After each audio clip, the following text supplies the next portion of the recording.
ഈശോമിശിഹായ്ക്ക് സ്തുതിയായിരിക്കട്ടെ. ആത്മീയ ഭോജ്യത്തിൽ നാം ഇന്ന് പരിശ്രമം നടത്തുന്നത് നമ്മുടെയൊക്കെ ഇഷ്ടം എന്തിലാണ്? വില പകരുന്ന കാര്യങ്ങളിലാണോ അതോ വില കവരുന്ന കാര്യങ്ങളിലാണോ?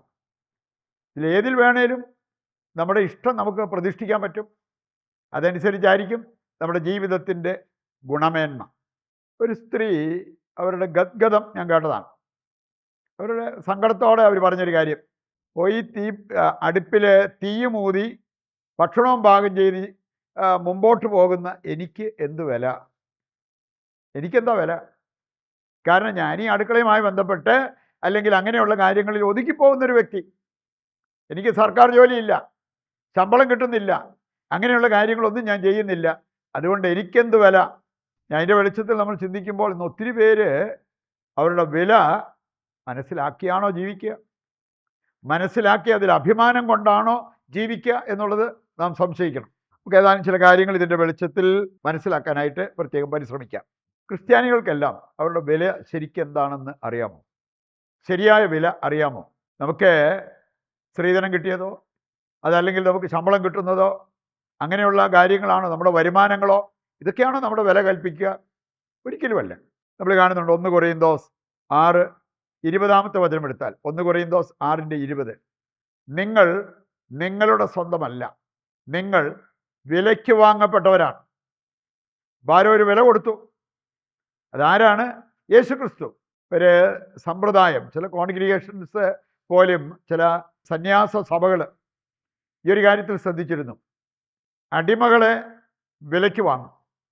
വില കൊടുത്താൽ, കാശ് കൊടുത്താൽ നമുക്ക് അടിമകളെ വാങ്ങാൻ പറ്റും, അടിമകളെ വിറ്റ കാശ് കിട്ടും. അങ്ങനെ ചിലർ അടിമകളെ അവർ പണം മുടക്കി വാങ്ങും, എന്നിട്ട് അവരെ സ്വതന്ത്രരായിട്ട് വിടും. പിന്നെ അവരെ അടിമകളാക്കാൻ പറ്റത്തില്ല, കാരണം അവർക്ക് ഒരാൾ വില കൊടുത്തു എന്ന് പറഞ്ഞ പോലെ യേശു ക്രിസ്തു ചെയ്തൊരു കാര്യമാണ് ഇവിടെ പറഞ്ഞിരിക്കുന്നത്. നിങ്ങളെ വിലയ്ക്ക് വാങ്ങി. എന്താണ് അവൻ കൊടുത്ത വില? അവൻ്റെ രക്തത്തിൻ്റെ വില, അവൻ്റെ ജീവൻ. അത് നൽകിക്കൊണ്ടാണ് ദൈവമക്കളെ വിലയ്ക്ക് വാങ്ങിയത്. അതുകൊണ്ടാണ് ഇവിടെ പറഞ്ഞിരിക്കുന്നത്, നിങ്ങൾ നിങ്ങളുടെ സ്വന്തമല്ല, വിലയ്ക്ക് വാങ്ങപ്പെട്ടവരാണ്. നമ്മളിൽ ആർക്കെങ്കിലും ഇരുന്ന് കണക്ക് കൂട്ടി നമുക്ക് നമ്മുടെ വില പറയാൻ പറ്റുമോ? യേശുവിൻ്റെ രക്തത്തിൻ്റെ വില അത് ഏതാനും കോടികളുടെ വിലയാണോ? ഒരിക്കലുമല്ല. അതിനെല്ലാം ഉപരിയായിട്ട് പോകുന്ന ഒരു കാര്യമാണ് എന്നുള്ളത് നമുക്ക് മനസ്സിലാക്കാൻ പറ്റും. അത് തിരിച്ചറിഞ്ഞ ഏതെങ്കിലും ഒരു വ്യക്തിക്ക് എനിക്കെന്ത് വില, എനിക്ക് എന്ത് പ്രാധാന്യം, അങ്ങനെ ചിന്തിക്കാൻ പോലും അവർക്ക് പറ്റുന്നില്ല. രണ്ടാമതായിട്ട് നമ്മൾ ചിന്തിക്കേണ്ടത്, ക്രിസ്ത്യാനികൾക്ക് വില പകരുന്ന ചില കാര്യങ്ങളുണ്ട്. അതിലാണോ നമ്മുടെ ശ്രദ്ധ, അതിലാണോ നമ്മുടെ ഇഷ്ടം എന്നുള്ളത് നാം തിരിച്ചറിയണം. അതിലാണെങ്കിൽ നമ്മൾ വിലയുള്ളവരാണെന്ന് മനസ്സിലാക്കി ആ തിരിച്ചറിവോടുകൂടി വിലയുള്ളവരായി നമ്മൾ ജീവിക്കുന്നവരാണ്. ഇനി വേണമെങ്കിൽ ഈ വില കവരുന്ന ചില കാര്യങ്ങൾക്ക് നമ്മുടെ ജീവിതം സമർപ്പിക്കാൻ പറ്റും. അതിലേക്ക് പോകുന്നതിന് മുമ്പ് ആദ്യമായിട്ട് ഒരു 3 കാര്യങ്ങൾ നമുക്ക് കാണാം. ക്രിസ്ത്യാനിക്ക് വില പകരുന്ന 3 കാര്യങ്ങൾ. 1, ക്രിസ്തുവിനെ കുറിച്ചുള്ള അറിവ്. ഞാൻ ക്രിസ്തുവിനെ അറിഞ്ഞ് ജീവിക്കുന്ന വ്യക്തിയാണെങ്കിൽ വിലയുള്ള വ്യക്തിയാണ്. ഫിലിപ്പിയർ 3:8-9 വചനങ്ങൾ വായിച്ചാൽ പൗലോസ് പറയുന്നുണ്ട്, യേശുവിനെ കുറിച്ചുള്ള അറിവ് കൂടുതൽ വിലയുള്ളതാകിയാൽ ബാക്കിയെല്ലാം ഞാൻ ഉച്ഛിഷ്ടമായി കണക്കാക്കുന്നു. നമുക്കൊരു രൂപം വാങ്ങിക്കണമെങ്കിൽ തന്നെ അതിന് പണം മുടക്കണം. പക്ഷേ ഇരുന്ന് പ്രാർത്ഥിക്കാൻ എന്തെങ്കിലും പണത്തിൻ്റെ ആവശ്യമുണ്ടോ? അങ്ങനെ ചെയ്യുന്നവർ യേശുവിനെ അറിയും, യേശുവിനെ അനുഭവിക്കും, അവർ വിലയുള്ളവരായി മാറും. ഈ യേശുവിനെ അറിഞ്ഞാൽ അറിവിലൂടെ തന്നെ നമ്മൾ വിലയുള്ളവരായി മാറും എന്നുള്ളത് നാം തിരിച്ചറിയണം. അപ്പോസ്തല പ്രവർത്തനം 6:10 വായിച്ചാൽ സ്തേഫാനോസിന് ജ്ഞാനത്തിൻ്റെ അഭിഷേകം. ഒരുപാട് പണം മുടക്കി പഠിച്ച വ്യക്തികൾ അവർ ചോദിച്ച ചോദ്യങ്ങൾക്കെല്ലാം ഇവന് മറുപടി പറയാൻ പറ്റി. ഇവൻ ചോദിച്ച ചോദ്യങ്ങൾക്ക് അവർക്കൊട്ട് മറുപടി പറയാനും പറ്റിയില്ല. അവൻ്റെ ജ്ഞാനത്തിൻ്റെ മുമ്പിൽ അവർക്ക് പിടിച്ചു നിൽക്കാൻ പറ്റിയില്ല. അതുകൊണ്ട് ഈ ഒരു സമ്പത്ത് ആർക്ക് വേണേലും സമ്പാദിക്കാവുന്നതേ ഉള്ളൂ, മനസ്സ് വെച്ചാൽ. രണ്ടാമത്തെ കാര്യം, വിവേകം. അത് കഴിവിനേക്കാളൊക്കെ ഒരുപാട് പ്രധാനപ്പെട്ടതാണ്. ഇന്ന് പലരും കഴിവ് വർദ്ധിപ്പിക്കാൻ വേണ്ടിയുള്ള പരിശ്രമത്തിലാണ്. അതിനേക്കാൾ പ്രധാനപ്പെട്ടതാണ് വിവേകം. നമ്മൾ കാണുന്നു 1 രാജാക്കന്മാർ 3-ാം അധ്യായം. സോളമന് വിവേകത്തിൻ്റെ, ജ്ഞാനത്തിൻ്റെ അഭിഷേകം ലഭിച്ചു. അതുകൊണ്ട് ഒരു രാജാവിനോ പണക്കാരനോ ഒന്നും ചെയ്യാൻ പറ്റാത്തതായ ചില കാര്യങ്ങൾ വിവേകപൂർവം ഈ രാജാവിന് ചെയ്യാൻ പറ്റി. അവനെ ജനം ഒരുപാട് അതിൽ അഭിനന്ദിച്ചു, അവനോട് ബഹുമാനം തോന്നി എന്നുള്ളത് ഈ ഒരു അധ്യായം വായിക്കുമ്പോൾ നമുക്ക് കാണാൻ പറ്റും. സഭാപ്രസംഗന്റെ പുസ്തകം 9:13 മുതൽ വായിക്കുമ്പോൾ അറിവുള്ള ഒരു ദരിദ്രനായ മനുഷ്യൻ, മറുവശത്ത് ആയുധധാരിയായ ഒരു രാജാവ്, ഇതിലാരാണ് വിജയം വരിച്ചത് എന്നുള്ളത് ഈ അധ്യായം വായിക്കുമ്പോൾ നമുക്ക് കാണാൻ പറ്റും. അതുകൊണ്ടാണ് നമുക്ക് കഴിവിനേക്കാൾ പ്രധാനപ്പെട്ടതാണ് വിവേകം എന്നുള്ളത് തിരിച്ചറിയണം. മൂന്നാമതൊരു കാര്യം നമ്മൾ കാണുന്നുണ്ട്, അതാണ് കൃപ നമ്മളെ വിലയുള്ളവരാക്കി മാറ്റും. ലൂക്കാ 1:28 മുതൽ വായിക്കുമ്പോൾ ദൈവദൂതൻ വന്നിട്ട് മറിയത്തിൻ്റെ മുമ്പിൽ കയ്യും കൂപ്പി നിൽക്കുന്ന ഒരു രംഗം കാണാൻ പറ്റും. മറിയത്തെ വിലയുള്ളവളായി കണ്ട് ബഹുമാനിക്കുന്ന, ആദരിക്കുന്ന ഗബ്രിയേൽ ദൂതൻ എന്തായിരുന്നു അവിടെ പറഞ്ഞത്? സൗന്ദര്യത്തെക്കുറിച്ചല്ല, സമ്പത്തിനെക്കുറിച്ചല്ല.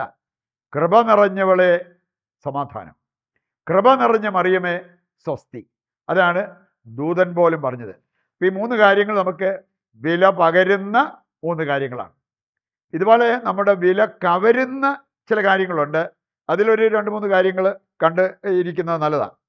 ഒന്ന്, ജഡികാസക്തി നമ്മുടെ വില കവരും, നമ്മളെ വിലയില്ലാത്തവരാക്കി മാറ്റും.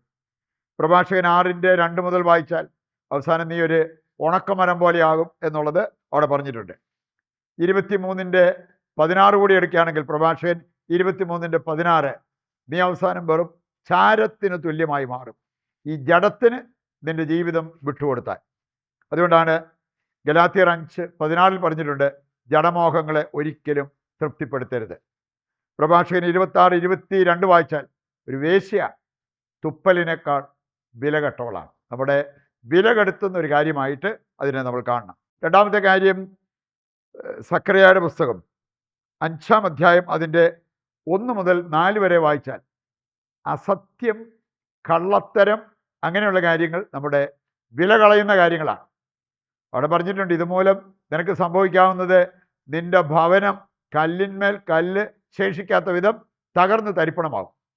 ഉണ്ട്, നമ്മുടെ എത്ര വിലപിടിപ്പുള്ള കെട്ടിടമാണെങ്കിലും തകർന്ന് തരിപ്പണമാകും. വില കളയുന്ന ഒരു കാര്യമാണ് അസത്യം. മൂന്നാമത്തേത്, വിലകെടുത്തുന്ന ചില സംസാര രീതികൾ നമുക്കുണ്ടാകാം. അതേക്കുറിച്ച് ജെറമ്യാ 15:19 വായിച്ചാൽ നമുക്ക് കാണാൻ പറ്റും. വിലകെട്ടതൊന്നും പറയാതെ സത്വചനങ്ങൾ മാത്രമാണ് നീ സംസാരിക്കുന്നതെങ്കിൽ നിന്റെ നാവ് എൻ്റെ നാവ് പോലെയാവും. ദൈവം പറഞ്ഞൊരു കാര്യമാണ്. അപ്പോൾ നമ്മൾ എത്ര വിലയുള്ളവരായി മാറും, പക്ഷെ ആ വില കെട്ടുപോകും. വിലകെട്ടത് നമ്മൾ സംസാരിച്ചാൽ എപ്പോഴും നമ്മൾ അനുചിതമായ സംസാരങ്ങൾ ഒഴിവാക്കിക്കൊണ്ട് കരുണാമസൃണമായിട്ടും ഹൃദ്യമായിട്ടും സംസാരിക്കുന്നവരായിട്ട് നമ്മൾ മാറണം. അതിനുവേണ്ട കൃപയ്ക്കും അനുഗ്രഹത്തിനുമായിട്ട് പ്രതിഷ്ഠാ ജപത്തിൽ പങ്കുചേർന്ന് നമുക്ക് പ്രാർത്ഥിക്കാം.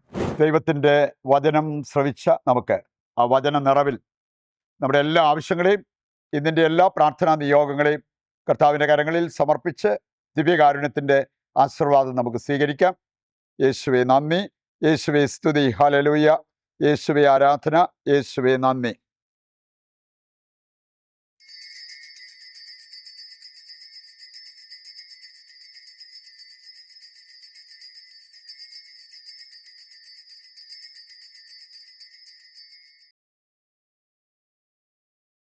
പരിശുദ്ധ പരമ ദിവ്യകാരുണ്യത്തിന് എന്നേരവും ആരാധനയും സ്തുതിയും പുകഴ്ചയും ഉണ്ടായിരിക്കട്ടെ. നാളെ മറ്റൊരു എപ്പിസോഡുമായി വീണ്ടും നമുക്ക് ഒന്നിക്കാം. ദൈവം നിങ്ങളെ സമർത്ഥമായി അനുഗ്രഹിക്കട്ടെ.